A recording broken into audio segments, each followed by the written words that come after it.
Hey guys, how you doing? This is Adate Ryan Sama, aka Maurice, if you know me. Over there is Nippon Goose-sama, that's Travis. Up there is Nobunaga, that's Tommy. In the middle is Black by Nature, and that's Kadeem. And over there is Ed, and Edwin. Because, well, he's Edwin. The goat. Remember his face, man. He's out here repping. Yeah, that's out here repping. We are the Hashira Podcast, coming to you, talking all things anime and nerd, where we are meeting as the pillars to have these discussions. We hope that you would like to join in the conversation in the comments below. Please like, subscribe, hit the notification bell if you want to see when we're meeting, so you can always be abreast of the conversation and always be a part of the discourse as we are talking about different things that we believe and things that we see or things that we like, moments that stick out to us, all those things in anime that make us watch it, love it, like it, all that good stuff. So, as we have been doing in the beginning of our podcast episodes, we have been reading a comment from someone who has been watching. And this one comes from a friend of ours. His name is Jesus.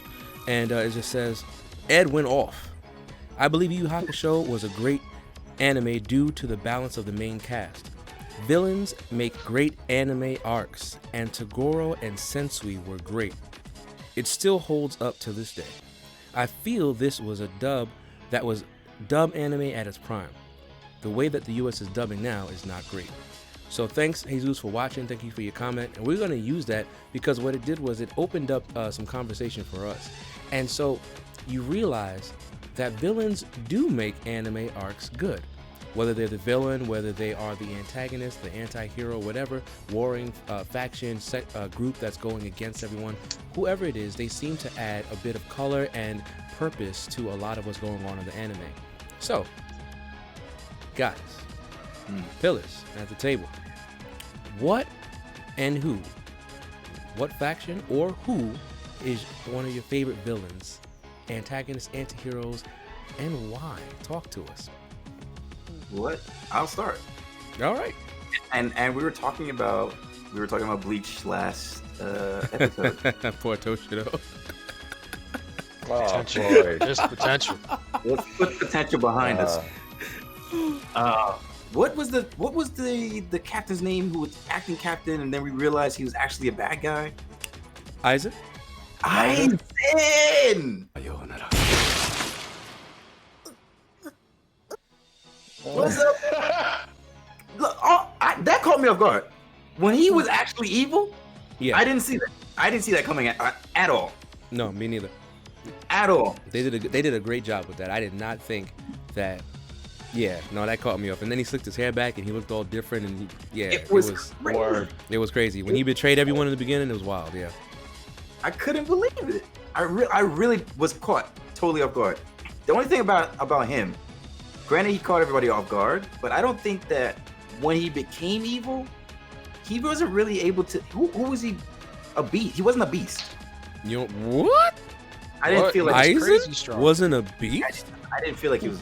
I didn't feel like he was a beast.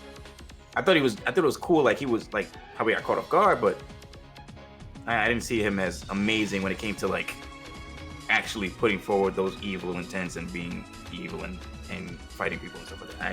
I really didn't. It wasn't that cool. It didn't. I would disagree. But what's funny was that was actually a question I was going to pose to you. I was going to say, do you think that he kept his coolness going forward? Do you feel like the anime allowed him to stay as awesome a villain? No, right? Because even the fight with Ichigo, right? That was Disappointing. That was disappointment. I was It was ready so for the hard. real deal, and it was. This is what I'm saying. Yeah. Yeah. Oof. I feel like we're gonna agree for the most part for this segment. We're gonna agree a lot. Well, I mean, we will see. Who's For this next? one, yeah. Who's next? Because I mean, Aizen was a good one. Who's next? Oh, I guess I will go next. I'll go next. all right, go ahead, bro. Oh, God.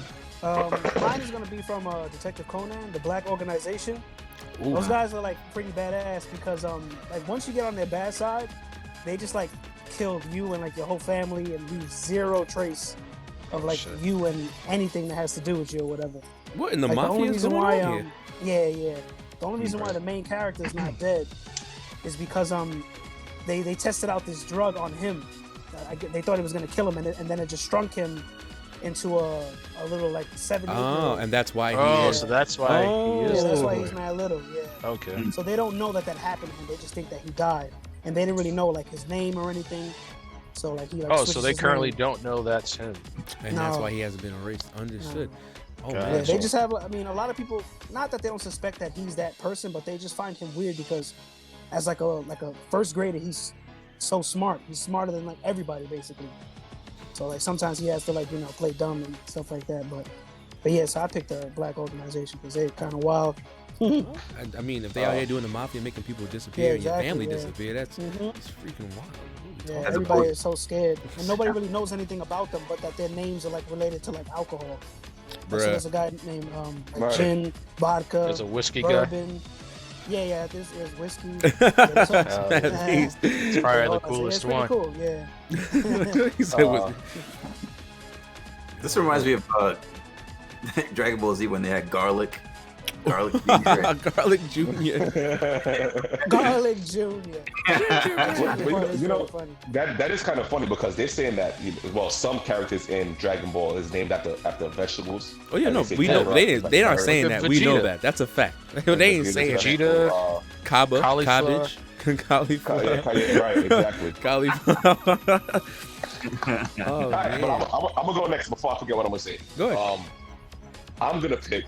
And Maurice, I thank you for putting me on this anime.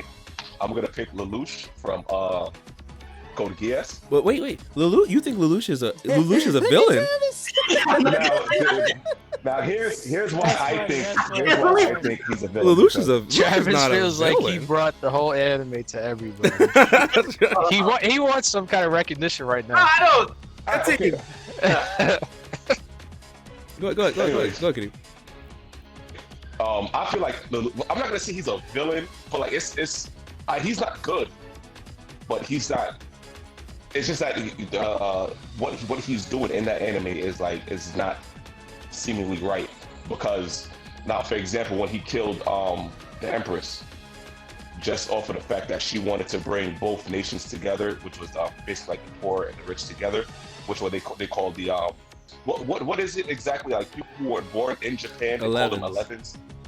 All right, so basically, people who weren't born in Japan, and the people who were born in Japan, she wanted to bring them together, and he was like basically opposing it, and push come to shove, like he killed her, and like honestly, he didn't really have a reason to kill her, and that just caused like a whole, like even though like it caused like a whole uproar, like to make it seem like I'm not siding with you, like I'm gonna start my own thing. And it's gonna go how I want it to go, not how you envision it. Because he already has a vision. Because he did it he was basically doing everything for his little sister, and also to get revenge back on his father. How far are you in the anime before I respond? I'm almost done. I'm like 2-3 episodes. In season 2. All right. Away from you. Let me ask you something, Maurice. Go ahead. Who do you think is the better anti-hero? Not L Light or Lelouch? I'm curious. I mean, you can't do that to me because you know that I am biased. Could you stop comparing these two mangas? I'm biased to Lelouch. I love L. I never L is my watched favorite Code character. Not L Light, not L Light. Oh, okay. About to say L is my favorite character in Death Note, but I like Lelouch more, and that's because Lelouch is the way that he thinks things through. It's so complete that it's frustrating. Like to the point where even when he knows, like he's messing up, he knows why he's messing up. He'll mess up and say exactly what happened, like in a split second later, because he knows why and what's going on. Lelouch's thought pattern, it's so amazing. And it's just like when you're watching it unfold, you're just like, how the hell did you figure these things out? Like even when, in your past this part, Kadeem, so I can talk about, even when he's dealing with the guy that can read his mind, the guy can read his mind and he's still ahead of him in thought.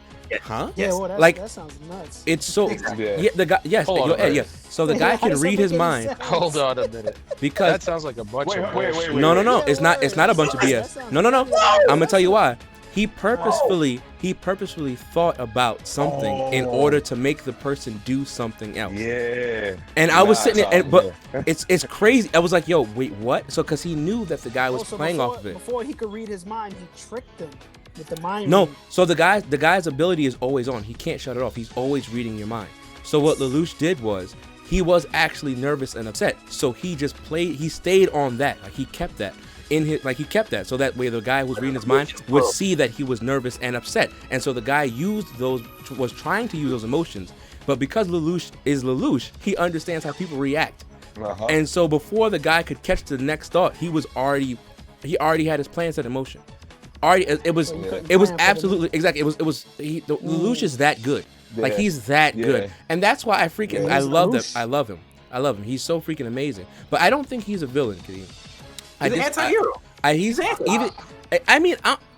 is the anti-hero. He's weird. He's the main character, but he is an anti-hero. Yes, and that's why it's weird. Yes, that would be the same as Light. Yeah, that's what Travis is saying. Yeah. So, in my eyes, Light was the real hero. Yeah, he was a hero until they started hating on him. He's always then he got smoked. He was cleansing the world. But you know what's fun? But what's funny about that? Unfortunately, that plays into Travis's thought process because everyone loved what Lelouch represented until things progressed. So yeah, it's very similar. Yeah, I see what Travis is saying. Yes. That's what I'm saying. But again, I like Lelouch more because I personally like Lelouch more. I don't think that one is better than the other because they seem to be doing very similar things in their thought processes, in their actions, and what they're trying to do as characters. I prefer Lelouch because I like Lelouch and the way he interacts with the people around him.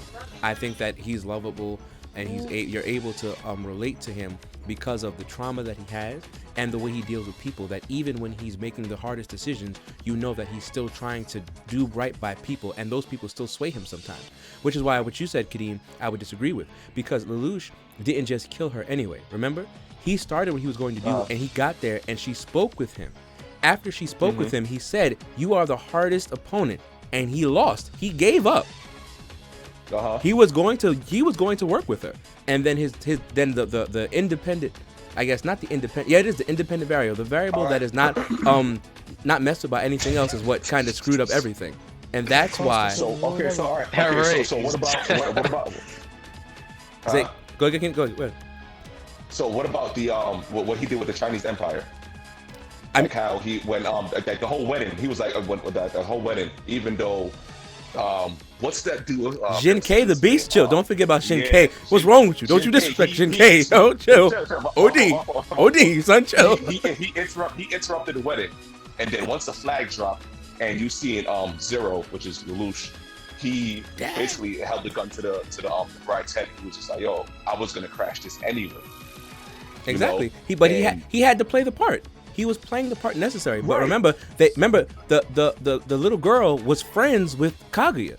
And that's why he took her, because he knew that she would feel safe with Kaguya, and that's why he knew she wouldn't resist. He didn't do it because he was just being an a-hole. He did it because it was necessary, and it was helping out Jin K because he owed Jin K. Remember? He said, "I don't like owing you things." Right. So Lelouch is always like 7 steps ahead. He wasn't like, that's the thing with, he's always like a million steps ahead of people. And so that's why he knew what was going to happen. That's bullshit. He's freaking amazing. No, it's not. It's not, because the problem is. But there's still a whole bunch of situations where, like, you know.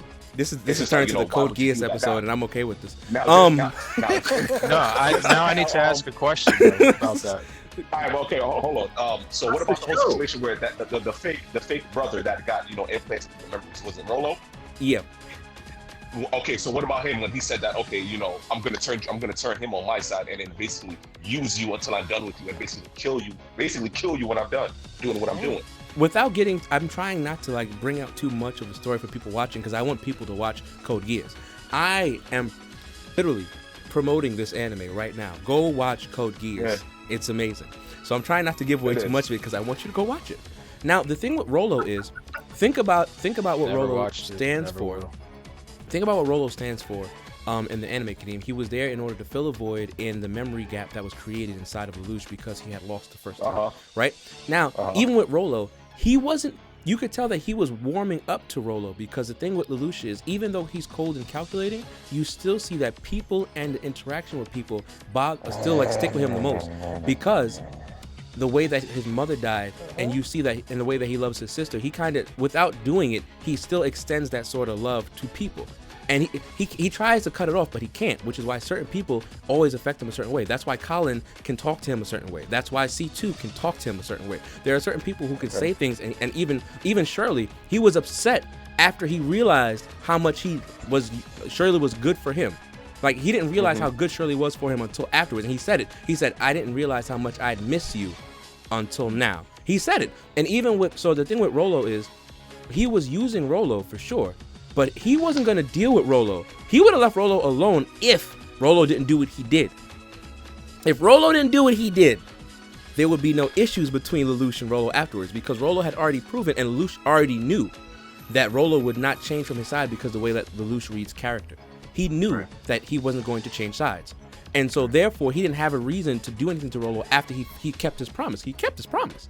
And so therefore, it was only after Rolo did what he did that Lelouch got angry and had to deal with it, because, I can't even say it. But you get the point. You get the point. So that's why. Because Lelouch is, there's nothing wrong with him anyway, sorry. Go ahead, Tommy. Ask your question, Tommy, because I could go on about Lelouch. Lelouch is freaking great. Yeah, sure. What's up? One quick question. It's a yes or no. Is there any action in this anime? Yes. Yeah. Oh, there is? Yes. Oh, okay. Yeah. It's kind of a mecha anime, yeah. It's kind of a mecha anime. There's a lot of like mobile suits and stuff like that, but more of it is proprietary. It is, purposed to the thought processes of the people who are who are present in combat. And so you get to see a lot more of them thinking and using those battle suits as pieces on the board for the game that is at play. And it is a very strategic game that's at play. And as Sherlock Holmes would say, whenever they get on the battlefield, the game is afoot. And I appreciate watching them try to outmaneuver each other by taking people by surprise, using their own combat tactics, creating different things, even using the geographical area. They all use these things whenever they set up stuff. And watching them work is amazing, because you realize that even though Lelouch is really good at everything and he's always ahead of people, even when he's dealing with the proper opponents, they can get the leg up because of the things that they know that he doesn't. And you just like, wow. And then even he's always surprised. He's like, wait, what? Because he gets real cocky. He's just, because he knows how much better he is. Exactly. He knows how much better he is than anybody, how much preparation he puts into things. So when somebody gets him off guard, he's always like, huh? And he's freaking out. And then because he's so smart, after he freaks out, he's like, okay, since he did this, I know that I have to do this and that, or else I'm gonna lose this and that. If these things get lost, then I have to figure out how to do it's just, and both sides are doing it at the same time, and it's super cool. It's freaking cool. It's freaking cool. Yeah. It's freaking cool. Okay, sorry, it's freaking cool. My bad. Tommy, go ahead. I don't want you to lose your question. What happened, Tommy? I think you already answered it. Oh. I was going to ask if there were any moments in the anime where it seemed like he wasn't going to prevail. Of course. He loses a couple of times. Yeah, no, he does. He sure does. Oh, okay. That's why I was calling bullshit. I just thought they were turning him out to be like the Saitama. No. He loses a couple of times, but normally it's always when he loses those mental or strategic battles that he always learns from them. And the thing is, you see how he naturally progresses in the way that he improves after those losses, and that's what makes him always continue to be better and better and better. And that's why I enjoy watching Lelouch be Lelouch, because when he loses, you're like, damn it, because of course he's a human like anybody else. So when he gets caught off guard, he does, right? But as soon as he gets caught off guard, he starts to try to make those. Yeah. But you said this guy somebody had the ability to read minds. Yeah, they have but they're still human people. They're human people, and so because when I say that, I mean he's human as in he still has the emotions and the feelings. Right? Yeah, they're mortal. They can still die. Yeah. So my thing is, they have the feelings and emotions that still drive people to make certain decisions. So being surprised and stuff like that still catch him off. He's not the super high tier thing that never loses in an anime. No. Lelouch is more along the lines of we're watching him evolve. It's just that it's more believable because the way that they write the anime, you always get to see how he's dealing with thought. Because even if he figures out something in the moment, because of the way people think, most of the time it might be too late for him to deal with that, right? And so then afterwards it plays out, and then he always comes back to himself when he's sitting alone. Then he puts it together and he's like, oh, this is why this happened, this is why this happened, next time I have to do this, so forth, so on. And it's natural because you can see him going over the mental pieces in his brain. And the way that the show works is that they always compare it to like chess. and that's why you can always. It's cool. Like even on the battlefield, he calls out the they call nightmare frames. So the robots, he's calling them out as pieces. Like Q1, go to this place. This, go to this one. Like it's super cool. It's super cool. And like his philosophy on moving the king forward, because if the king doesn't move forward, how can everyone else assume victory? Like it's super cool. Like it's cool, bro. I'm sorry. I don't think I'm ever gonna watch it. I mean, hey, it's your loss. Code Geass is amazing. Nah. So that's your loss. Come on. That's treachery right there. Why wouldn't you watch it though? Because that's treachery. See? Being that I love Death Note so much, and everybody. My fault. You said it's treachery. Anyway, with that being said, the same concept though goes along with Death Note. Exact same concept. Like, yeah, there's like the constant back and forth. They even have Light a sister. is always trying to. They both have sisters. What? Doesn't Light have a sister? All right, don't go into detail because I ain't watched Death Note yet. Okay, they both have sisters. No, I'm saying the way. All right, never mind. I'm not gonna. Never mind. All right. no, I mean, I see what Travis is saying, so I won't take away from that. I see what Travis is saying when we're talking about. Are you saying one's a ripoff of the other? No, he's not saying it's a ripoff. He's saying that they're very similar in how the characters are moving. He never said one's a ripoff of anything. He was Light just saying and that he thinks they're both great. Lelouch. Correct. Their names both start with an L. So I mean, but That's three things. the word, yo. Can I name my villain now? Yes, you may name your villain. I'm sorry I made this an episode about Code Geass. If you get me talking about Code Geass, I will continue to talk about Code Geass because it's freaking amazing. Anyway, my bad, Tommy. Go ahead. No, it's cool. Let's see. I'm gonna have to go with Griffith from Berserk. Wow, that guy's evil. Yeah, that's classic villain. There. And that's the thing. There's always is he evil or did he do something right? There's such a big debate, and there's such an ongoing, I guess the phrase of Griffith did nothing wrong. Yeah, everyone says that. Griffith, and I over time, I it's because I grew so close to all the other members of the Band of the Hawk that when they did die, I was like, damn, this dude Griffith is a piece of shit. But right before Guts left the Band of the Hawk, he overheard Griffith say that he cannot see no man as his equal if they did not have their own ambitions and their own drive. And that's when, pretty much just a little bit after that whole scene went down where everybody just died. Because they were all those people were followers for his dream. And he did not see you as a friend unless you had your own dream. So in order for him to get ahead, he sacrificed everybody that he didn't deem worthy. But he raped too. He's a villain. He is a villain. He killed a lot of people. Like... He killed off his whole squad just to get ahead. He's checking the boxes here. I don't even know where are you guys at in the manga? Are you caught up or anything like that? I'm not caught up, but I'm up there somewhere, but I'm not caught up. No. Well, there's like certain points where he has, I guess, came back from hell, if that's what you want to call it, and he's just wrecking people. Like, he's just bringing demons upon I heard demons. About it. Yeah, I heard about he's that. Just killing so many people. He's wilding out like that. Yeah. And there goes Guts trying to save the day. Yeah, Griffith's definitely evil. Yeah, no, Griffith, he makes the list. God damn it. Yeah, he's top tier for the You know what's so crazy is like when you talk about evil characters and antagonists and what have you. I was thinking about Naruto, and I'm thinking like those characters were not, the main antagonists were not that evil. Like they just had their own ambition. They weren't. Yeah. That's one thing that I hate, man. The writer always wants you to feel for the villain, and he's like not so bad towards the end, and you kind of sympathize with whatever it is that he was feeling. Like the guy's gonna be evil, make him naturally evil, like Crollo or something like that. The guy had no reason to be evil, but he's just killing it. He's just killing people. Yeah. Well, what was that That's guy? what I would like to see for. What was Crollo's like? What was Crollo's like? I mean, I know the answer to this. I think I know the answer because I don't read the manga. But what is Crollo's purpose? His purpose was to just be a thief. He wanted to be a thief. He created a whole group of the spiders, and that was his thing. That was his hobby. He wanted to be a thief. He wanted to steal from people. He had nothing growing up in Meteor City. Had absolutely nothing. So he pretty much made the Phantom Troop and wanted to take from, I guess, everybody and anything that he wanted. All right, and that's pretty much.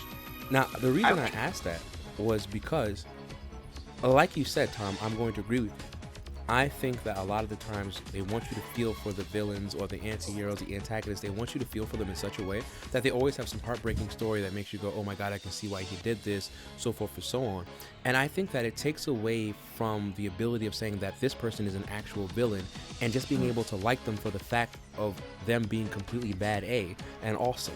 And I feel like that's something that we miss out on, because characters aren't just bad to be bad anymore. They always have some like sad story, something like that. And it takes away from the fact that I think even in anime reflecting things that happen in real life, there are some people that do some messed up stuff just to do it.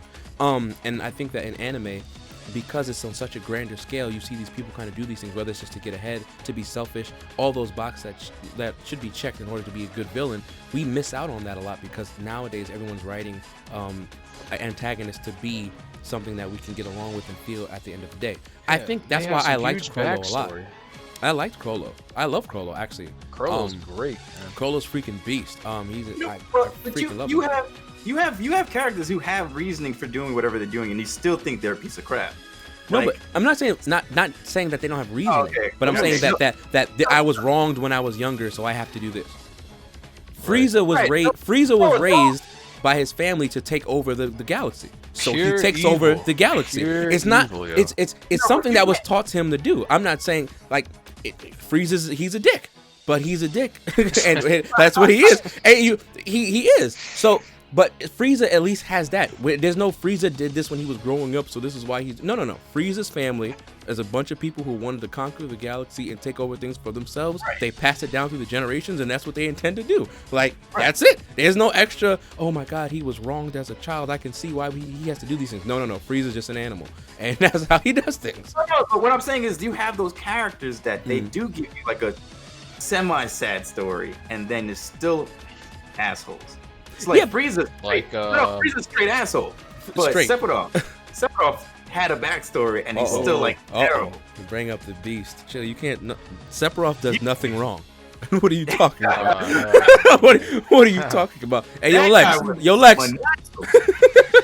Maniacal that guy was. But Sephiroth's an animal. So. He lost his mom and believed that his people deserve to have the land and that they were there first, etc., etc. However, how he goes about everything is unlike Pain. Like, I still felt bad for Pain. Yeah. I still felt bad for Nagato. But Naruto is an anime that did that to you. Naruto made you feel bad for, like, I felt bad for Zabuza. I felt bad for Gaara. I felt bad for Pain. It made you want to drop that one tear after every arc. Yeah, like, oh, Naruto did that to you. I freaking Obito. We talked about Obito in a couple episodes before, and like Obito, like all those guys, like. Yeah, man. Even Madara, his little brother, getting smoked. I was like, damn. You know what I'm saying? Like, Naruto did that to my heart. Sheesh. Yeah. Well, then you have what's his name? The guy who fought against Kenshin, who then you see him in hell. Shishio. Yeah. Shishio. Like, he had his ambitions. He had like a small backstory going on, but like at the end of the he was pretty much an a-hole. Yeah, he was pretty much, I want to do these things because I don't want to stop doing these things. I'm going to be the best, and sword technique is the best. I'm going to take over Japan because I want people to know how strong I am. Yeah. Right. Heck yeah, but that's why we love Shishio. Yo, Tom, let me ask you a question real quick about Hunter x Hunter and Crollo. Do you think that it would take away from the anime itself? Like, you know how for some reason some animes, they'll have this, like, the perfect villain. Perfect backstory of the villain, and then all of a sudden, somewhere down the line of the anime, he ends up, turning over a new leaf. Like, do you think like if that happens in Hunter with Crollo, do you think that would take away the greatness? I would quote you of how the anime is. Because I don't think, for one, I don't think Crollo is the main villain. He's just a part of the story itself, but not part of the main story. I don't really see the Phantom Troop as main villains or anything like that. I mean, as of right now, I kind of see that the main villain is starting to be Pariston, mixed with a couple of other people. But don't you?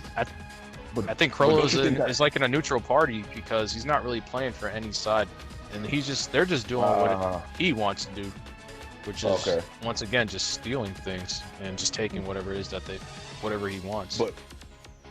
And I don't want to spoil what he's doing right now, but he's looking for a certain someone, and that's his main goal, which isn't really affecting anybody else. So it's kind of hard to even call him. He gonna get buried next. Buried next. You heard that? He should have been buried. Ed and Edwin said that is gonna roll up with the shovel. With the shovel. Yeah, nah. I mean, we're gonna see that eventually, though. But the thing is, we are gonna see that eventually, and I feel like it's gonna happen sooner or later that we're gonna see Kurapika roll up with the shovel again, and it's going down. There's a point in the manga where Crollo and Kurapika got so close to, I guess, making contact, and you're just like right at that point in the manga, you're like, man, holy shit, this is finally gonna happen. And then something happens that distracts Crollo away, I believe, from what I remember, and then they just never end up meeting. Damn. And it just kind of continues from there. That's crazy. But Crollo is like on a mission to really kill some people. I know you guys see his personality as being like real passive and really chill, but like right now where it's at, like he's really out to kill. I mean, but it's just kind of because cool he's seeing passive, him where he's at. Just because he's passive and chill doesn't mean that he's not going to do some damage. I think that I really like Crollo as a person. That's not taking away from what he can do and what he is going to do. Yeah, exactly. I'm just like, because like there are some people, you're just like, there are some villains and like antagonists that are so chill that you don't expect them to do certain things, and they normally don't do the things that you expect. And I think like Sensui. Exactly, right. And then there are those who are a lot of the cool villains are the ones that have that cool demeanor, but things just happen and you're just staring at the screen like, no, you know, like. But it's kind of one of those things where you're just like, yeah, that dude's all chill, and then when he gets like real pissed off, it's like a whole nother level of shit that's about to happen. You know who's like that? Giovanni from Pokemon. Yo, Giovanni is an a-hole. he's a real deal though. That guy was a beast. Look at his fight with Zeno and Silva. He was real chill during that whole fight. Yeah. And he definitely was. He definitely was. And he was technically a dead man until something happened that changed the way that was going to go. And he was chilling like, well, if I'm here, I'm here. Like, you know, this fight isn't going my way, but, you know, I'm still here. And I'm just like, walk out the room. It was crazy. So, but that's one of my favorite scenes in Hunter x Hunter. Because I got to see Crollo start doing stuff. And I really enjoy Crollo's character. His cool, just like calculated approach to things, and I really. That's enjoy why it. they need to continue the anime into, I would say, at least one more. No, they need to just keep going completely, but just to cover the Hisoka Crollo fight, then you really get to see the extent of Crollo's abilities and how calculated he is, how far he's trying to think of, or how far ahead he's trying to think. I mean, while fighting Hisoka. But I feel like that makes sense for him because of the book and the way that his Nen manifests. You're just like, well, obviously he's one of these type of characters, right? But there's so much more to his ability that you get to see, like right then and there. Oh, yeah, no, but I'm not taking away from that. When he's holding the book, when it's open, when he puts the bookmark into the book, what abilities he can and cannot use. It's crazy. He can use more than one ability at a time. It's just how his book is positioned and what's going on, I would say in particular. Yeah. Because he's combining different Nen abilities while fighting Hisoka. Yeah, well, that's a little bit more than I needed you to say. Thank you very much. But like all I was trying to say was we can see what type of character that Crollo is by the way his Nen manifests, letting you know that he's going to be that calm, collected person who's thinking a couple steps ahead of you, who is using the different abilities, using them in different ways in order to get himself advantage in certain situations. I feel like one of the big things that I liked about Crollo a lot is even when he supposedly lost it. Remember when Hisoka wanted to fight him before? He didn't get bent out of shape. He didn't get bent out of whack. He was still calm and collected. That is what scared me the most about Chrollo. It's one of those moments where you see somebody who can literally accept things and deal with them as they come, that just takes away the amount of humanity that they seem to have. And that's what made Chrollo very dangerous to me, is when he was just okay with it and just kind of kept moving and living his life. That's right. That's crazy. That level of self-control is ridiculous. But that's what makes Chrollo, like, that's what I like about Chrollo. Like, that's what I really like this character. It's like, yo, how can he even just act like everything is good? Like, he got a whole bunch of things he said he wants to get done, and now he doesn't have the ability to do it. Like, it was just, freaking good stuff. Chrollo, good guy, good character. Not good guy, he's a bad guy, but he's a good character. I definitely enjoyed Chrollo. Yeah. I just thought about some more beasts. I mean, we'll say it. Go ahead. Fist of the North Star. Fist of the North Star. King Rao. That guy. So old. It's classic. God. That's one of our first ones we watched, right? That's what my dad, we call him Cappy. Cappy had that joint on VHS, man. VHS. We knew about Omaiwa Mo Shinderu way before it became an actual meme. Like, that's how long ago we've seen that when it first came out on the VHS, and it was really it was freaking cool. But go ahead, Travis. Explain why Rao. Well, King, he first of all, the way he killed his master, and the way and this again, another, I think it was early '90s, late '80s movie. He's obsessed with the fact that he wanted to be the Fist of the North Star. Mm-hmm. That goes to Ken, his brother. I think it's biological. I'm not sure if they were just brother inside the dojo, or if they were actually brothers. But so he kills his master, and the way they show it is like lightning flashing on the outside, and you first you think it's just a visit, but legit he's left his master inside the dojo, kneeling down. Nothing but blood just coming. You see it from the lightning flash on the bottom of his master's knees. It's an amazing depiction, amazing picture. And then from there, because he wants to be Fist of the North Star so bad, he's like, all right, well, I can't have that title. What I'm going to do is make a title of my own and have people bow down and worship me. And he's like killing people left and right. This is one of those Neo Tokyo movies. If you've never seen Fist of the North Star, I'm not gonna say cyberpunk, but it definitely is Neo Tokyo. It's like it's an aftermath of everything that's happened from years of bombs and stuff like that. And it's so old school. Like, you hear the, but they're not really moving their bodies. But you just see like slow animation, like. Wait, hold on. Let me write this down. Travis, what's the name of this anime? So I can put that Travis said it. Here we go. It's Fist of the North Star. Fist of the North Star, man. Yeah. Okay, gotcha. That guy was a monster. King Rao was a monster, and when we felt bad when he killed Ray. We loved Ray.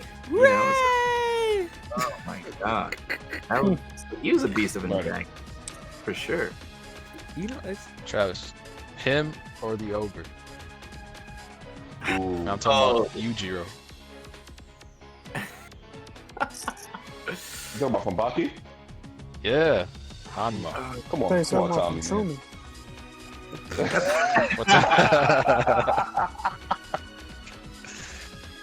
Oh man. I definitely give it to Ogre for sure. He's crazy. But the thing is, like, Ogre still has, like, he's not a terrible person. King Rao's a terrible person, and then at the end, for some reason, he becomes good. I don't know how that happens. I guess he had like a change of heart. You know, they do in the 80s. Word. Word. It's like mad evil, and after that, I see this flower you gave me. Now I must do right by everybody. Like, it's okay. I think Ogre for sure. I give it to Ogre. Yeah. I wanted to mention him as an anti-hero or villain. Yeah. Yeah, he's a force of good. I have failed. My brain is not working. I apologize to everyone watching. So I'm asking that you guys put your favorite villains in the comment section below, because I guess my brain just is not working. I watch a ton of anime and none of it is coming to my mind right now. I can't find my most favorite villain. I can think of some villains that I felt like were very good at doing the things that they were supposed to be doing. For example, Nobunaga Oda in Sengoku Basara Like I said, it's very over the top anime about the warring states in Japan and stuff like that. But Nobunaga, in history, right? He's very. I guess they kind of describe him or depict him as like super savage and very cutthroat. He didn't care about the people that was around him or with him and so forth and so on. And so in Sengoku Basara, they kind of take that play on how he's depicted in history, whether it's true or not. They really take that and push it forward in the worst way possible, to the fact that anybody could get it. It didn't matter if you were on his squad or not on his squad. It didn't matter if you were married to him. It didn't matter if you was his sister. If you got in his way or you weren't proving your worth, he just smoked you. He didn't care. And he was so much against, like, and I feel like even his weapon was a depiction of like him just being able to do whatever it took to get power, because everyone is still wielding like the weapons and stuff, like the spears and the swords and stuff like that. But Nobunaga literally has a sawed-off shotgun in one hand and a sword in the other. Like, in order to prove the fact that he was taking power from anywhere to amass it to take over Japan and then the world. That was his intentions in the anime, and he intended to do it. It didn't matter. Even when he kills his sister, Oichi, it's just like he doesn't even really care. Like, she doesn't really prove her use to him. He's just like, oh, get up out of here. And all the rest of the characters are kind of staring at him like, oh my gosh, how could you do this? And he's just like, well, meet me on the roof of this fight. Like, he already moved on to the next one. He doesn't even care. Like, he's cold. He checks the boxes of being a complete a-hole, and by any means necessary, he was going to achieve his goal. And it wasn't even because, like I said, in the anime, not thinking about like true history, but in the anime, he didn't even care about like taking over the world to make it better. His intentions was he was going to conquer Japan and conquer the world to have it for himself. And if you stood in the way of the demon Nobunaga, you would get cut down. That's it. Well, and that's in literally actual history, he was known as the great unifier of Japan. So, yes, and that I know because I play Samurai Warriors. Okay. And Japanese history, because I could bring up one other character. No, go for it. We're talking insane. To me, he's overrated. Tom is gonna feel some type of way once I say his name. He's overrated. I don't see the hype about this man, but I'm gonna say Blackbeard from One Piece. Oh, you mess with Ed. You mess with Ed. Piss me off. You mess with Ed. What? Well, y'all be disliking like the only good things about certain things. Okay, no. Okay, here's my issue. No, here's my issue. I just had to ask, what makes him overrated? Okay, now it's because of he's doing all of these great things off panel. He's not showcasing. Okay. What's great? Right now he's not. He's acquiring these devil fruits, land. He beat Marco off panel. Like, we didn't see like how he did it. It's just the Blackbeard Pirates beat Marco. That's right. He did do it. Hey yo. He wrecked him. I understand that, but he's getting. When he fought Marco, he had two. No, he said when he fought Ace. Oh, Portgas the Ace. Thank you. Oh, Portgas, my bad.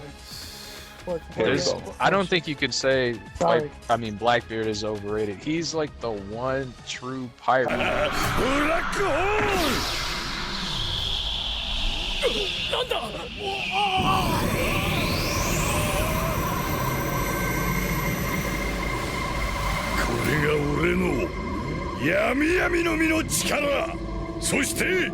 How you can't all of a sudden?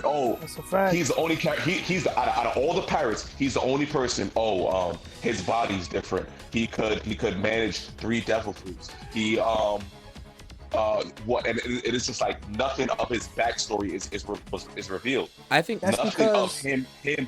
That's because they haven't gotten to that point yet. But at some point when that's why I said right now. I read that he might be somebody from the past that's like found a way to manifest himself into a body, which is him. I mean, it wasn't all. The name has something to do with his ship too. His ship is named after somebody. Yeah, from the past. Rocks. He might be that guy. This Rocks, is all the connections. Oh, these are the theories. Understood. Nah, I hang out with Oda. We FaceTime. So All right, he's not. Go I ahead. don't think he's overrated. Like I said, he's a one true pirate. He's doing all this. He's doing everything. Yeah. How do I put this? He's That pirate a shit, pirate. He's a pirate. What do you mean? If you envision a looks like pirate, he's yo, a he's pirate. like, he does. He's a Okay. pirate. He's stealing. He's killing. Pretty much what pirates did in the past. betraying But- people. Like, yeah, Blackbeard is it. He's the Okay. But Blackbeard's a So- villain. so- He's a villain's villain. Oh, He's a right. villain's villain. Okay, but my thing I'm not understanding is, all right, now it's like, how can you beat a character like that?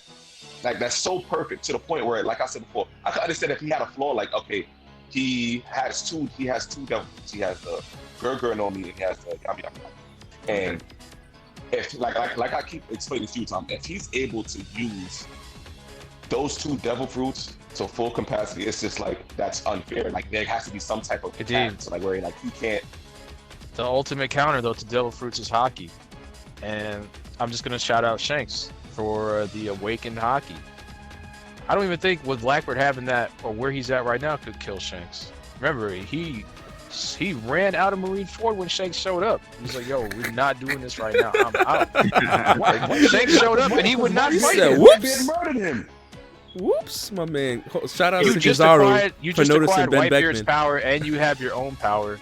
Yeah, that doesn't mean You he's should be like, yo, I'm about to just wreck this whole shit. But Shanks showed up and he wouldn't even attempt that. I mean, So, But he just But I think that's what He makes just- a he just villain a big acquired a villain, power though. that- But I don't I even don't think- think he's I don't- overpowered. I think he's I don't the even proper think- villain. Yeah, he's a proper villain, and not only is he a proper villain, he's the proper perfect. Like I can't even call him a bad guy. I don't even think we have to use villain and bad guy and like we don't in this sentence right here. They're not the same thing. Him being a villain and him being a bad guy is two different things. He's not a bad guy. He's just a villain. And why is he a villain? Because he's a pirate. He's the perfect pirate. If that does that make sense? Like he's just a pirate. He's honestly just being a pirate. But I mean, but he is being a pirate that Right. they are kind of outlined to be. But in the show, we see that being a pirate has more meaning. So in the way that the show is giving us context, then it doesn't say that he's just being a pirate per se. He's being the pirate that we think that they're supposed to be because we have read other literature, and I think that he fills in and checks those boxes, and that's why you're saying that. But I do, Right. I do think that as a whole, though, Blackbeard does check the boxes properly, right? He's doing things for his own game. He's cutthroat. He's savage.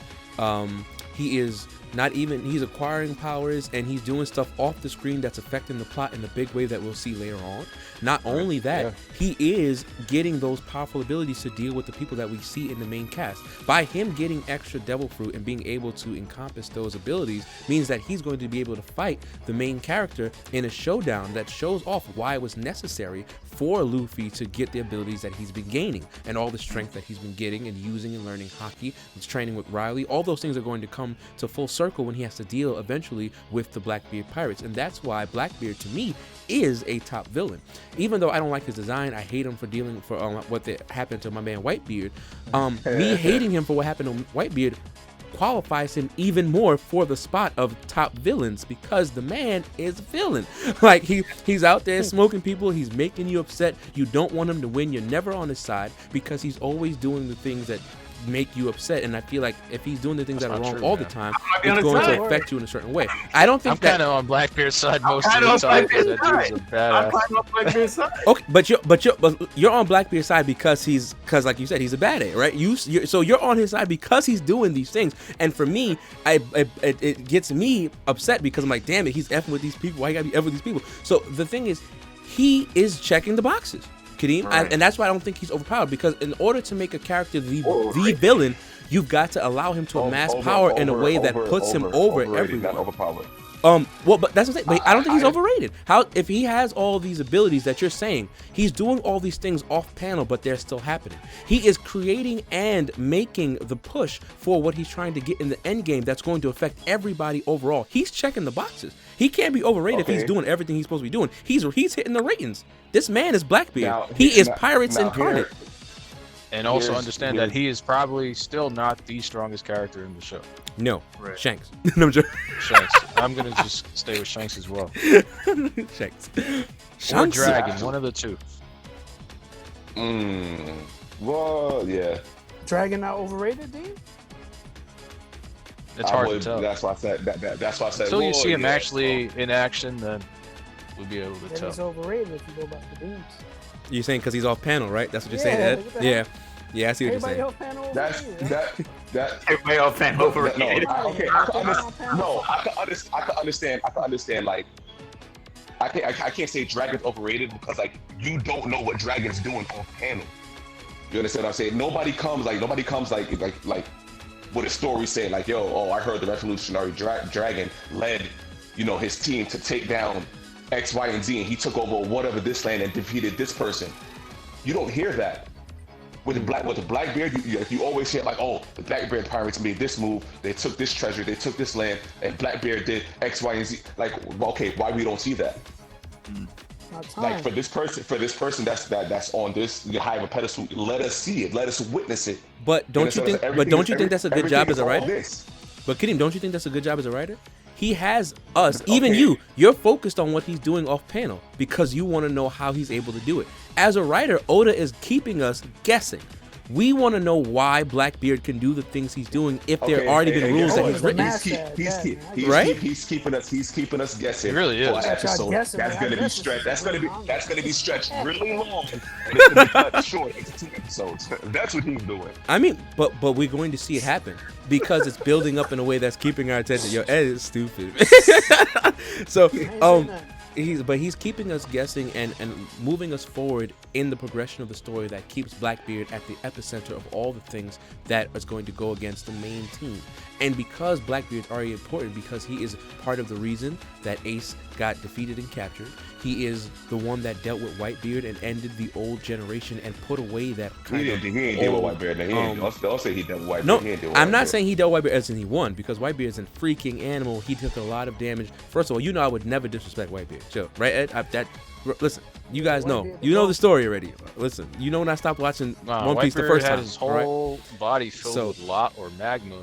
And he was still Hot wilding out. magma, too. Hot And magma. his face was Exactly. So I would never take away from blasted off. Whitebeard's greatness. But what I'm saying is they put him in the position to be the last one to was dealing with Whitebeard on purpose to make that stick into your brain. They always put Blackbeard in a position to keep your mind focused on him in that area and aspect of him being the villain. And I feel like that's what makes him the perfect villain in One Piece, because even if I can't see him, I'm always thinking in my mind, where you at? Why are we hearing stories about you? What is it that you're going to be doing? And all these things. So I feel like he fits the bill. He checks the box. He checked the box, He is, and he's doing it. I love that. He's I love the scene where he a real piece of shit. to Luke. Remember that? Like he kind of gave him like an inspirational speech when they first meet. Oh, when you first met him Yeah. in the bar, Yeah, That was lovely.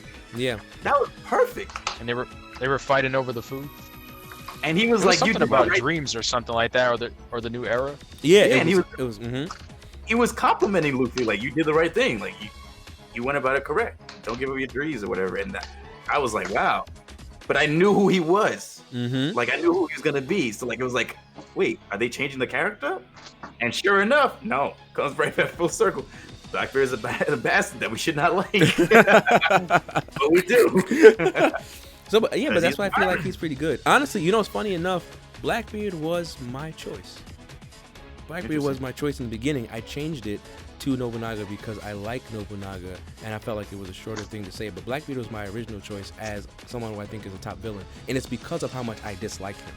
That's why I knew he had to be a good villain. I don't like Blackbeard, right? He pisses me off when I see him, but he's so It's good at only the things that he is it does because of that the- I have just to don't like respect I him. just don't like how he's being portrayed. So and that's how I knew that I had to Blackbeard? put him up there. Yeah, He's being portrayed as a solid piece of shit. I mean, Yeah, but what more could you ask for? He's a villain, and it makes sense to me. Yeah. Yeah. Man. I know that we are missing a ton of people and a ton of animes because they're not coming to my brain, right? The Narakus of the world that made us upset that he would never die in Inuyasha, right? The other, the knives to the vast stampede. We're missing a lot of antagonists, anti-heroes, and villains.